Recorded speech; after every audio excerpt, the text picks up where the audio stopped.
Pendant toute cette période, le clergé va demeurer omniprésent et va tenter de garder les Canadiens français à l'écart de l'agitation internationale. Euh, Bien que la réalité change au Québec, la société évolue, notamment vers une urbanisation de plus en plus marquée, un développement économique aussi. Les Canadiens français, eux, vont rester à l'écart de cette vie économique qui va être dominée, évidemment, on s'en doute, par les anglophones. Donc, pour contrer cet état de fait, on continue de marteler que l'idéologie de conservation doit être maintenue, que c'est la seule voie de sortie pour la survie de la race canadienne-française. Et on va donc, encore une fois, faire la promotion du roman du terroir. Donc, la campagne est décrite comme un lieu idéal. L'attachement à la terre permet l'épanouissement.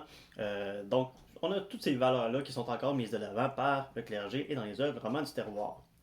Ceci dit, ces œuvres-là deviennent quand même de plus en plus complexes. On est loin de la terre paternelle qui était assez simple dans sa structure.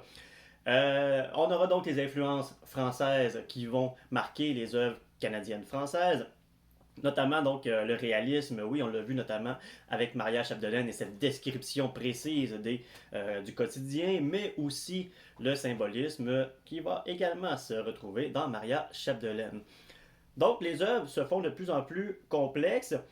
Euh, et malgré donc ces qualités-là, en fait, ces œuvres-là vont avoir la difficulté à dépeindre la réalité puisque le Québec change, qu'il s'urbanise justement et la campagne n'est plus le quotidien de la majorité des Canadiens français.